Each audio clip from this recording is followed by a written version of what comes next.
Yo, what up, guys? It's your boy Williams Fitness back again with another video, and we've got Dean the Protein Lesiak back again. This video, the topics we're going to discuss are obviously the coronavirus, but within the bodybuilding community. I think myself and Dean probably have a little bit of a duty of care considering the size of following we've got. Obviously, Dean's got quite a big following on, you know, his Instagram and his website and everything else. So the things we're going to touch on today is there's a lot of stuff going around with regards to people on cycle. Should they be coming off cycle? People who are also on prep that don't need to be on prep anymore. What we can do with regards to our immune system. Obviously, we don't know a great deal about the, you know, the virus, and, you know, a lot of people are panic buying vitamin C. Is that going to really help? And just things like that. So, Dean, thank you for coming back. You're very welcome. Thank you for having me once Always again. A pleasure. Always a pleasure. So, first, what are your thoughts on the whole corona thing? Oh my God, where do we start on this? The whole world's gone crazy, hasn't it? Do you think it's gone crazy though? Wow. Right. I mean, rightfully. I mean, this is quite a serious issue, but a lot of people, especially I'm finding in the UK, don't see it as very serious. Just like, well, it's just like a cold, and more people die from a common cold than this coronavirus. But this is the very early stages. The numbers are quite low, but this is the start. We may have 3 to 6 months, maybe even longer, of this going on. Yeah. Most countries are shutting down their whole countries, and it's on lockdown. UK is still, everything's running and going pretty much as normal. It's just a bit of a scare. But I think we're going to get to the point where everything's going to have to come and shut down. Yeah, I've literally not long, because I've been looking at a lot of this, only because I've got a little boy as well. So I've been looking into it a bit more to what I can do at home, what I can do to sort of help him, not just myself. And I've just watched a video from Valuetainment. You probably, most of my subs, and you probably yourself have probably watched Valuetainment. Like, he interviews like Ronnie Coleman. He did the whole scandal with Sean Ray calling out, I can't remember the coach's name off the top of my head, saying he was a killer, basically. Yeah, yeah. So I've just watched, he's basically done like a breakdown of the actual figures, the statistics, and the actual facts of it. And from what I can gather, there's a thing called an R0, which is the reproduction rate of a disease or virus. And from what it stipulated from that was it's 1 to 3 people. So say if you catch it, you know, 1 or 3 people in your immediate family or friends or whatever can catch it. So he's done the figures from when it started to death toll of 1, and it's pretty much doubled week on week. So if we're at like what 5,000-6,000 deaths, I mean, I took a screenshot of the pictures. We're sat at 3,802 deaths as of yesterday. They reckon by the 24th it's 8,000. By the 28th it's 16,000. By the 18th of May, it's 256 million. And people, like you say, people in Britain are going, it's just meme after meme after meme.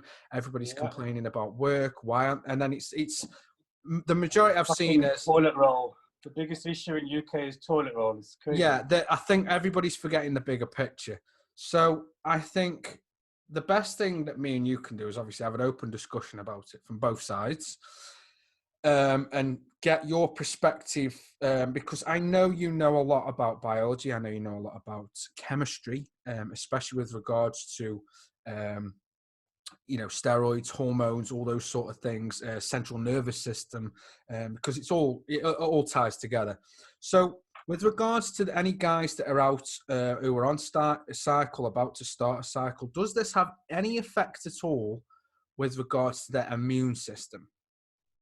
Okay, so let's break it down, and first we talk about what this virus actually is. So I've been watching a few of the experts talking about it, and so from what they're saying, the coronavirus is just a virus in the same family as a common cold or flu. There's been quite a few bad ones in the past, all in the same family. This particular strand, so you imagine this virus as a little particle. It's like a little tennis ball with lots of little spikes all over it. Once it gets into your system, one of these spikes will attach to a part of your body, depending on the shape of the spike where it can attach to. This particular strand attaches to the lungs. So if it gets into your system and it finds its way to the lung, it attaches to the lung, and then it will make replicas of itself. And in that process, it will be destroying cells in the lungs. So this is why people find it hard to breathe and stuff. So somebody like myself or you that takes a lot of good care of themselves and really, I mean, I do many things on a daily basis, always to boost my immune system and be as healthy as possible. I don't really, I'm not bothered. I'm not saying I'm not bothered. I'm not scared if I catch this virus, because I'm pretty sure my immune system will eventually be able to cope with it, and it won't be such a big deal. Yeah. And this is how a lot of people in the UK are looking at this. Oh, it's just like a bad flu symptoms. You get a bad cold, which may be the fact to somebody that's healthy. Yeah. Say I catch the virus and I'm okay, I deal with it. But then I go and visit my mom, for instance. My mom is quite old now. She's had God knows how many lung diseases. She's got, out of both her lungs, she's got half of one lung that's functional. So if somebody like that was to catch this virus, she would be in some severe trouble and quite possibly die from it. Everybody that has died from it, I mean, smokers, asthmatics, anyone with any kind of cardiovascular problems will be at a much higher risk. But everybody that has actually died from it hasn't had 100% health, or they've got some underlying problems, or they're heavy smokers. So it's like the statistics in China was most of the people that died were men who something like 80-90% of the males in China all smoke. They had underlying issues anyway. So it's not from the figures you saw, just to touch on, because I've tried to find this myself and I can't find it anywhere. I was trying to find some sort of data where I could see the ages. All I could find was percentages of different categories, and it was like 2% from, I think it was 18 to 34. 1% from 18 to 34 of the total deaths so far. And then it sort of like gradually crept up, and obviously later on for the people 50 to 100, say, so to speak, we're obviously more at risk because our immune system's weaker. But have you found anything from the research that you've been doing or looking up online that stipulates that any sort of age range that it's more severe?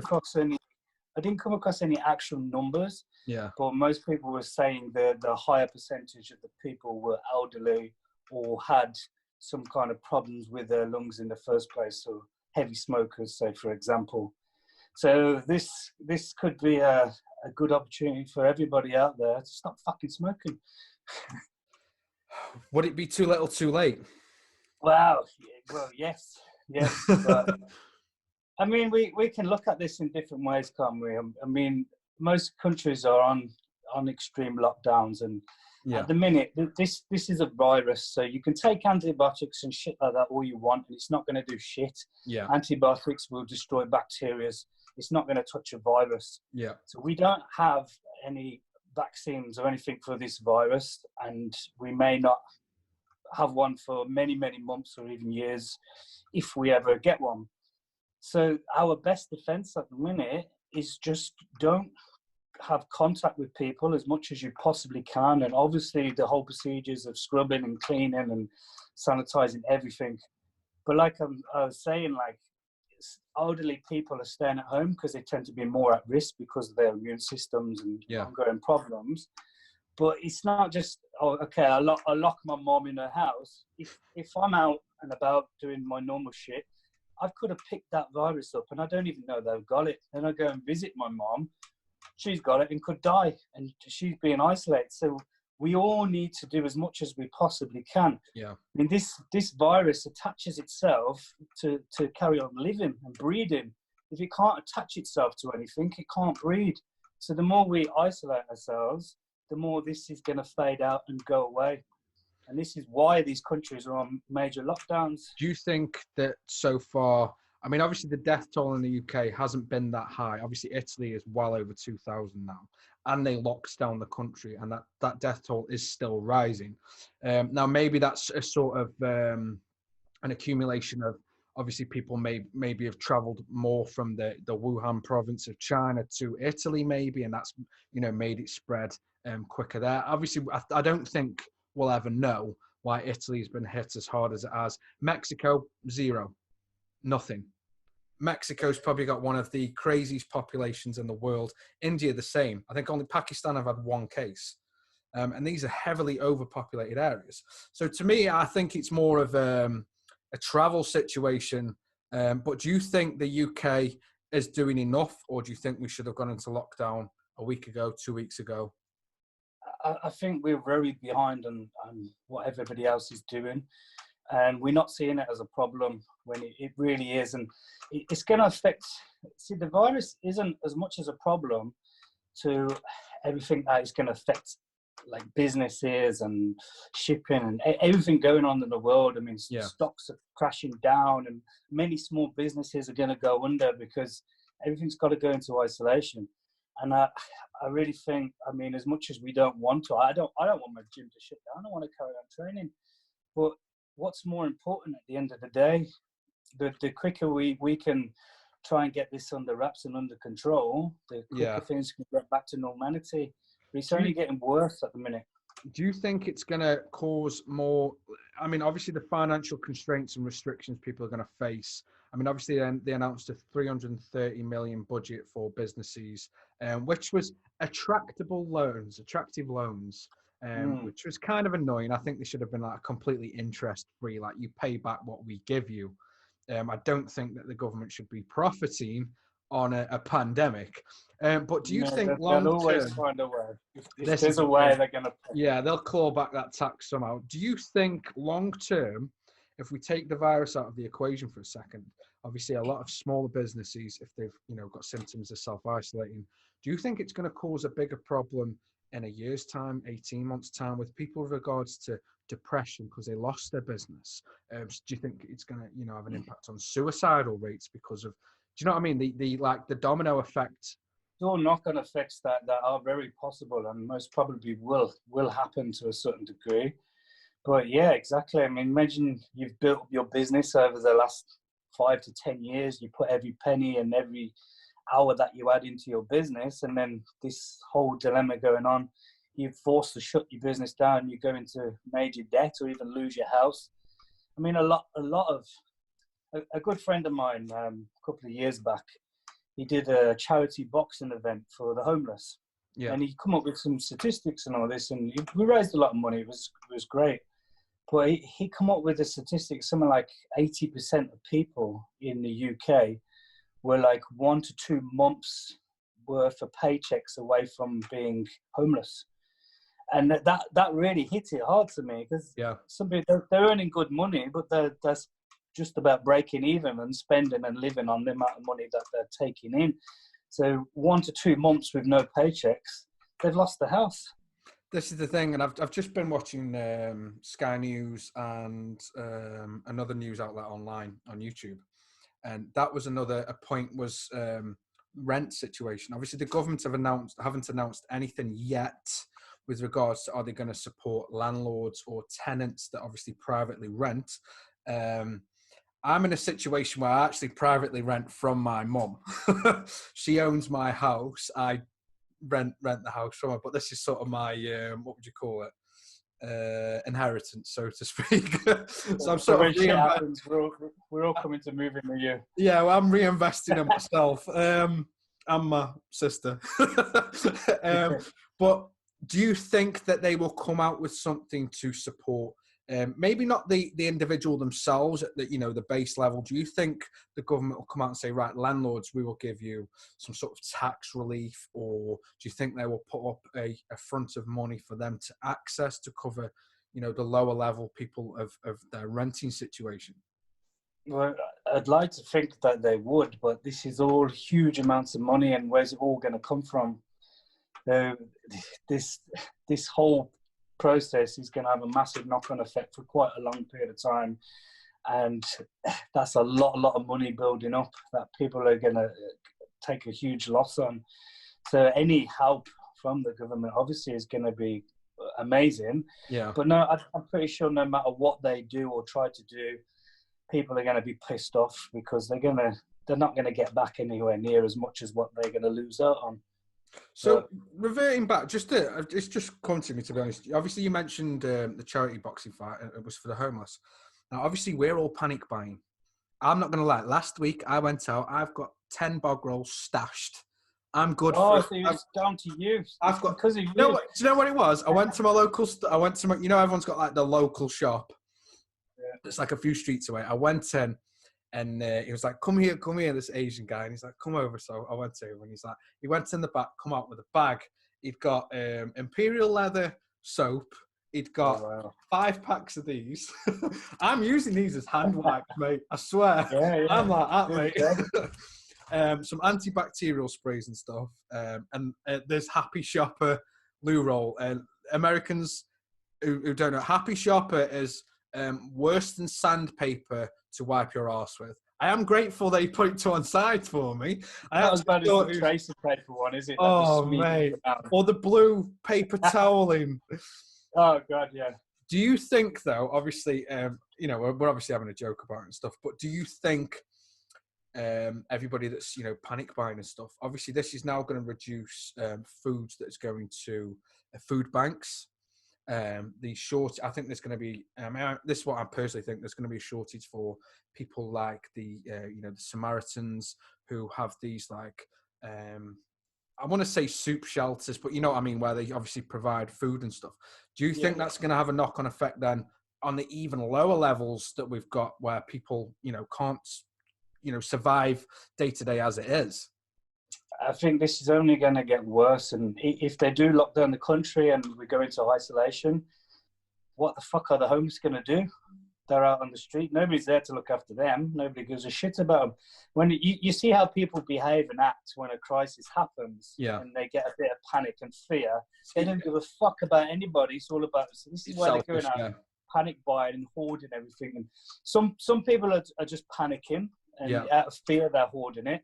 Other people are seeing, I can get an opportunity here to make some money, start buying everything and then selling it online for double the price. And I personally think we should go and find where they live and go. To be honest, stuff and give it to the homeless. eBay, Amazon, I'm just trying to think, there was eBay, Amazon, Gumtree, Spock, and there's another one, like these online apps, are now reporting these people that have, because I think there was one guy that had bought $2,000 worth of like hand sanitizer for trying like shop it all off on eBay. Went nope. He went to Gumtree. They went nope, and they've all basically gone, no, mate, you can fuck off because you're profiting on a major crisis. Yeah. I mean, my friend went in the shop the other day and said this little hand sanitizer bottle. They was trying to charge him £20.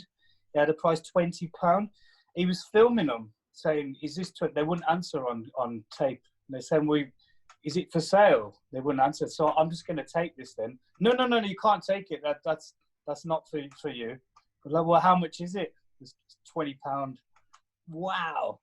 Right. I mean, that's how the people. Thing is, as well, though, obviously, part of it is obviously 50% of it is the whole hand washing thing is. If you've got, germs or bacteria, maybe corona is obviously touching your hand because it's a respiratory virus. Yeah. Doesn't mean to say just because you've got all the hand sanitizer in the world that you're not going to breathe it in from somebody else that's just coughed.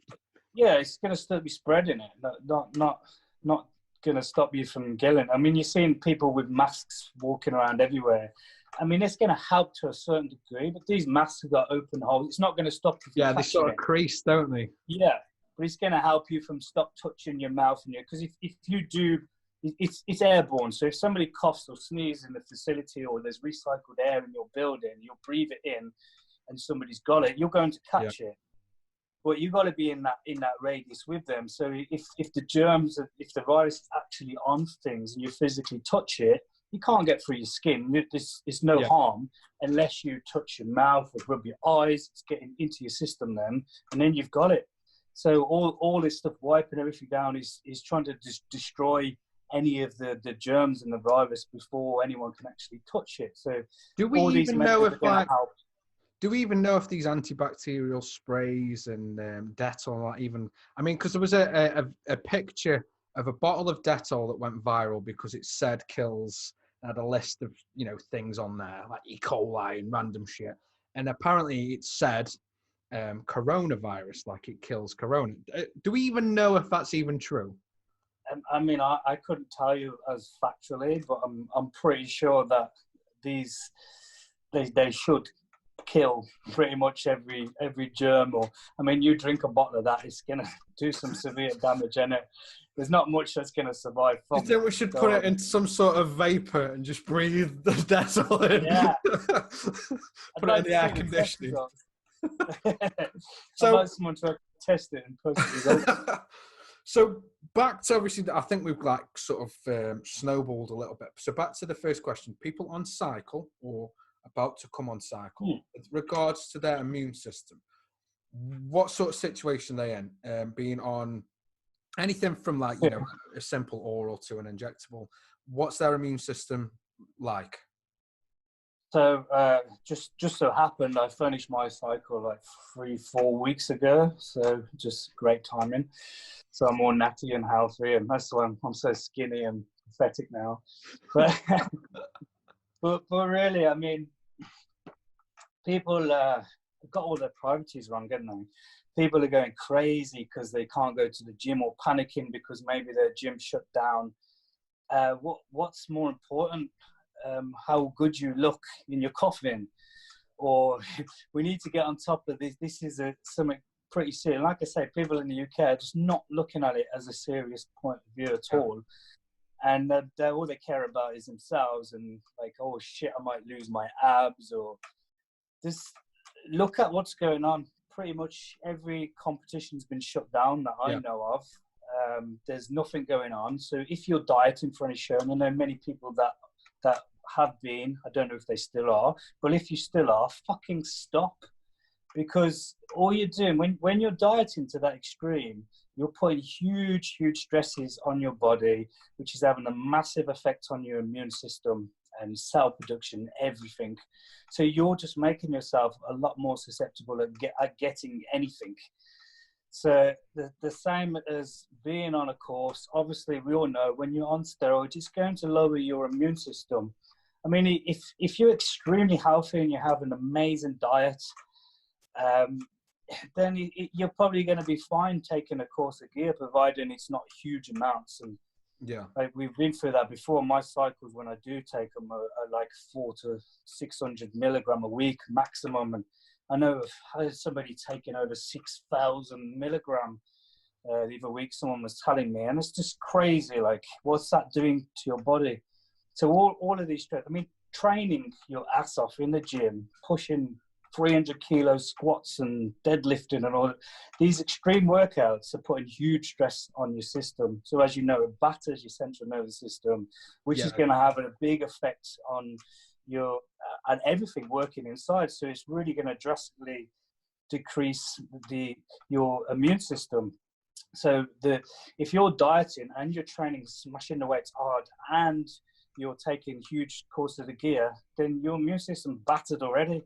You're most likely going to catch anything that's coming in the radius. You see people when they're close to a competition, they're like death, aren't they? They can't be around people even with a cough or a cold, because they're going to get it and it's going to affect their look on stage. So why risk it? Why risk it? This is more important. Your sort of statement is, if you are in prep for a show, stop. It's just there's no shows going on, so what's the point? I mean, obviously we know, we both obviously are friends with a lot of bodybuilders. I think probably most of our friends, especially social media, are bodybuilders. And I the only show that I still know is going ahead that I am aware of so far is the Barbarian Classic in Grimsby, but that isn't. Oh, that's because Sam's doing it, isn't he? Sam's. But that's a few months away. But he's still promoting that show, and I'm like, do you still really want to be doing that? I mean. Yeah, I mean, I'm pretty sure if it's going to get worse, and if anybody gets involved, everything's going to be shut down, whether they want to or not. So I If can't. people are on cycle, do you think they should wind it down now and start on what should they do after the fact? If they're not dieting, obviously we don't want us to start, jump on the cake and the crisps and stuff. Give us something that we can, my audience, your audience can work with. What should they do? Yeah, you should drastically look at how your diet is and really look into your health rather than how you look. So, I mean, my diet these days, I don't eat anything because I like the taste or I enjoy it. I eat the things that I enjoy the most that are extremely healthy.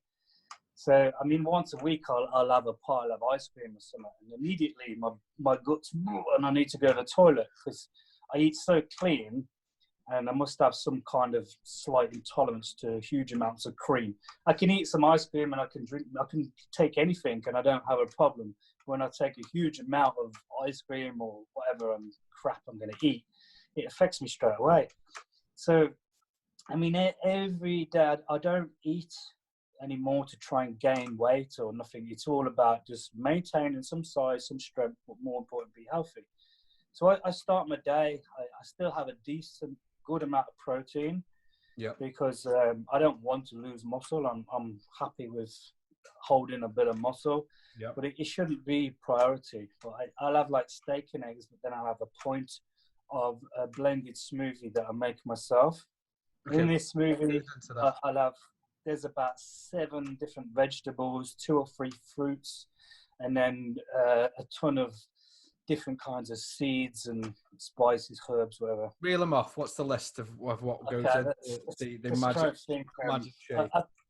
I post some of them on my Instagram. What was the one you had today? So if I miss a few, though, I remember make 2-3 points worth, and it lasts me a couple of days. So they always slightly vary, but usually there'd be spinach, kale, celery, cucumber, avocado. What else we got? Some carrots in there. Then we'll have some garlic chucked in it. I'll have some grapes. I chuck a mango in more for the taste. It really sweetens it up. Yeah. A few like dark berries or strawberries if I have them in. I get a packet of greens powder. Chuck a big scoop of that in it. It's usually got spirulina and things like that in it. Then I put some flaxseed in it, chia seeds, so you get a good amount of omega-3s. And then I even chuck in some cinnamon, just to help my blood sugar levels, things like that, a bit of nutmeg, and even some turmeric. All these have some wicked health properties to all of them. So I dump as many different ones as I can in one go, and I'll have at least half a point to a point of that day. So I have a good amount of protein. So in the morning, sometimes I'll have some wholemeal bread. Sometimes I don't eat any carbs at all. So the cinnamon, stuff like that, will really help stabilize my blood sugars, so I never get crashes or nothing like that. And the carbs that I do eat are very complex, so it's never spikes in my blood or insulin taking it all out. It's pretty level.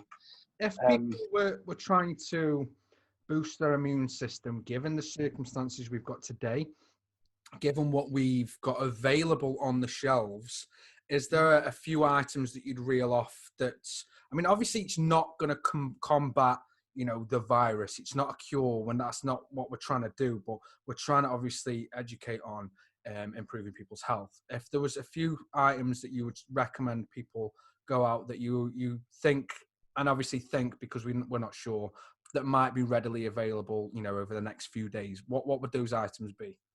I mean, everything that I just reeled off, that's all going to help all different kinds of functions in your body, to your gut health, to your immune system. I mean, a lot of things start in your gut, so it's important to have a good gut health. We can go into that another time if you like, but mainly to boost your immune system, you want things like garlic. Chuck that in there. I mean, even I got some mint as well. I forgot to chuck some of that in as well. But flax seeds, awesome. I mean, even if you're not getting any actual flaxseed or stuff with omega-3s, is another really important one, massively boosts your immune system. So like salmon, avocados, really high in them chia seeds. So if you can't get those foods, you can always supplement. It's going to help. So I have a bit of both. I get as much as I can through my food. So as many different vegetables as you possibly can, because they've all got so much just micronutrients packed into them. And if you're watching your diet, you don't want to put fat on. Stay away from rooty vegetables and eat more leafy stuff. It's pretty much just fiber and hardly any carbs whatsoever. And you can pack your meals out with these. It will massively boost them. If you struggle to eat that much, like I do, then I blend it in the shakes. You can just sip a bit throughout the day, or you're getting a huge amount in the morning. As for supplementations, I have, as well as all the stuff I have, I take flax seeds, I take omega-3s, obviously my vitamin C, my zinc, and then glutamine, always glutamine. And if I ever feel a little bit run down, I do a mixture of vitamin C, zinc, omega-3, flaxseed, and glutamine. Between those 5, you'll massively boost your immune system. Wow, I mean, glutamine, people just see it as recovery, a supplement they take to muscle process recovery. But if you look into the human body, you eat your food, it gets broken down, protein gets broken down to amino acids and stored into the muscle. And that will help repair and grow new muscle tissues. But there's 20 different amino acids. So if you break protein down, there's 20 different amino acids. 9 of those are essential amino acids, which means your body can't make them. So you have to consume them through foods. So like meats and stuff like that have all 9 in. That's why it's quite hard for vegans sometimes to get a complete source of protein. They have to mix and match a few foods together to get all 9 essential ones. But between all 20 amino acids, pretty much make up everything in your body. So with different sequences, out of those 20, it makes up about 100,000 different like cells in your body. So everything is all made from protein. We are protein basically. But those 20 aminos that are just stored in the muscle, 60% of all of those aminos are glutamine. And your body stores that much glutamine because basically when your body's under stress, physical stress in the gym, you're releasing a lot of ammonia, cortisone into your body. And the same with any other kind of stress, mental stress, all kinds of stress. The ammonia is gonna, and the cortisone, it's gonna really attack your immune system breakdown. There's purposes why you've had these. But while it's in your system, it's not good. So basically, this was designed back to when we're hunter-gatherers. It was a great system. So you imagine you go out, you're hunting a woolly mammoth or something, and you go out, or you're getting berries and shit like that. You might go months and months and everything's going cool, but one day you walk in the corner, there's a saber-toothed tiger. It's going to bite your fucking head off. So then your body releases these stress hormones. You shit yourself, you see fear. So all these stress hormones like ammonium, cortisone, all these, what they do is put you into flight or fight mode. And what that means is basically all the blood around your body is delivering all the nutrients and everything that you need, oxygen. When you're resting or you're just eating a meal, all the blood's around your visceral area and in your brain. So this is now boosting your immune system, it's cell production, because you're 50 to 100 trillion cells that make up your body. And every few hours, you've got millions that die and new cells that are being reproduced. So this is producing new cells, it's churning over constantly. So you imagine all this, what's going on in your visceral area is new cell production and boosting your immune system and keeping every function in your body going. So when you release these stress hormones, what it's doing is pushing all the blood from your visceral area into your arms and your legs, ready for fight or flight. You ever heard stories when like a woman's lifted a car off a child Yeah. because Okay. of this process? They've got this huge surge of energy, and one of those things to either fight off the tiger or run and get away from it. And back then, like you probably get away from it in 5 or 6 minutes. Like if you don't, you're going to get eaten. So imagine you got away with it. 10 minutes later, there's no threat around you. Yeah. Brain says, okay, everything's fine. It stops producing these chemicals. Everything goes back to normal. Yeah. Cell production restarts, and everything. Immune system. So you imagine like you're 100 trillion cells, and you've got millions of cells breaking down every few minutes or every hour. How long can your body go for if you're not producing new cells? So when you're in stress, when you're in major stress, its cell production stopped or slowed right down. So if you stay in stress for a long, long period of time, your body will start to break down and start getting sick. So back then, it was a 5 or 10 minutes and everything's back to normal. This day and age, people are constantly stressing over relationships and bills and jobs and fucking arguments with their girlfriends. We invent so many stresses, but your brain is still releasing the same similar kind of chemicals that shut down your cell production and shut down your immune system. So it's all having a massive knock-on effect. And the flip side of that, if you're really happy, you're positive, or especially if you feel love, Yeah. your brain releases other chemicals. Every emotion that you feel, your brain's releasing a chemical into your blood that's going to impact every single cell in your body. So when you feel love, you're releasing oxytocin, serotonin, dopamine, vasopressin, even growth hormone. All of these chemicals make cells thrive. So, I mean, bodybuilders spend fucking how much money on growth hormone. You just being in love, your brain's releasing more of it. And these are making cells thrive. And vasopressin actually makes a person glow and look more beautiful. So when you're in love, and the reason of that is to try and, when you're attracted to a partner, to keep hold of them. So these are actually, you either, in good ways, your cells are thriving. When you're in depression or down or negative or fear or anger, your cells are shutting down. So you're one or the other. You're either moving forward or you're moving back. So it's really important. To take from that, to take from what you've said, obviously stress is detrimental to your body and how Massive, yeah. and things that you don't know that's physically going on within you. So to take from that, obviously everybody is, you know, or will be at some point stressing over the coronavirus.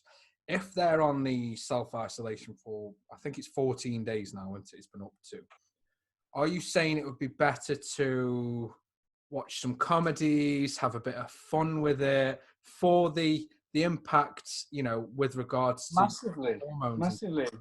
So when you know how the actual process works, the more you're stressing, the more you're shutting your body down, the more chance you're going to get of being sick or staying sick longer. So like, it's a nice spin on it as well, because like you say, it will help. Obviously, you know, given, you know, people's circumstance, like you say, if they've got any underlying issue, you're kind of fucked. But, and obviously age as well. But like you say, if it's going to help, I mean, I think it'll probably help people to get through the time anyway, and make. Well, master. I mean, you figure it. So there was this biologist called Bruce Lipton, amazing guy, PhDs coming out his ears. I follow a lot of his work, and this guy's unreal. Like 50 years ago, he figured out that genes don't determine the way you are, that your cells adapt to their environment, and it's epigenetics basically. So genes will tell you what your cells are, but they will adapt and evolve to their environment. Yeah. So and people fobbed it off and laughed at him 50 years ago, but now it's a real science, and it's it only just now written into all the textbooks. But he did an experiment where he got stem cells, put them in a petri dish. Every few hours, these stem cells divide, and it's an exact replica of the last one. So you leave it for a week, and there might be 20,000 cells in this petri dish, and they're all identical to one each other. So cells are like a fish, they live in a liquid. So the liquid in the dish is culture medium. In your body, they live in the blood. So the culture medium, you'll make it as close to human blood as you possibly can. So then the cells, that's how they live. So the blood carries all the nutrients around and the cells pick it up. You've got to recreate that environment. Yeah, so that's the culture medium.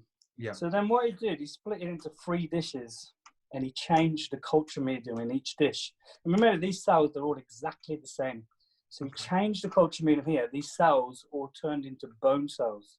He changed them in the other dish, they changed the muscle cells, and the other dish, fat cells. So these identical cells adapted to their environment and became what they was told to become. So then you gotta think. Then you got one of the dishes, and he tainted the culture medium. So now it's got these toxins in it. All the cells start to get sick. So then if you take those sick cells to the doctor and you say, doctor, the cells are sick, he's like, what medicine should I give the cells? And it's like, it doesn't matter, because you give them medicine to try and get them better. While they're in that bad environment, they're going to keep getting sick. Yeah. Yeah. So it takes the cells out of the bad environment, put them in a good environment, and they instantly start to thrive and get better. So what's the difference? What's the relevance of this? The cells don't know the difference whether they're in a petri dish or in your body. Your body is one huge petri dish, and the culture medium is your blood. So when we go and get sick, the doctor gives us medicine. We need to clean the environment, or the medicine that they're great. They're doing a quick fix, but it's not what the medicine's fixing short term, but we're not fixing the problem. So then you've got to think, what affects your culture medium, your blood? First of all, you got to think everything I put in my mouth, whatever I eat or drink, is going to get broken down and make its way into the blood. So if you eat shit, you're putting shit into your system, and then your body has to work overtime trying to get rid of it and get it out. Right. Going back to the glutamine, when you're stressing, the glutamine actually goes around, gets the ammonia and gets it out of the system. That's why you hold so much of it. You're making everything 10 times more harder for the body to... Yes, constant stress. It's like a machine, and if you overload a machine, you give it too much workload, it can't cope, it's going to break down. Yeah. So then you think, okay, everything that I eat, if I eat healthy, I eat good, I'm feeding the cells goodness, they're going to thrive. If I give them shit, they're going to break down, even mutate into cancerous cells or some kind of disease, or they break down and die. So what else? The air that I breathe in. If you're in polluted environments, you're smoking cigarettes and putting shit tons of really bad chemicals into your body, it's going to have a massive effect. And you don't get lung cancer for no reason. Like people smoke for 100 years and don't get lung cancer, but when you do smoke, you're massively increasing the chances of those cells mutating and becoming, say, cancerous or breaking down. And then thirdly, the most important, what most people don't think about, is the thought process. So as I was just saying, every thought you have and you feel an emotion, your brain's dumping a ton of chemicals into your bloodstream, which have an effect on. So if they're bad chemicals, they're going to shut cells down. If they're good chemicals, they're going to help them thrive. So all of these things are major factors. So your food, the air, the water, your thought process is a massive, massive impact on your health.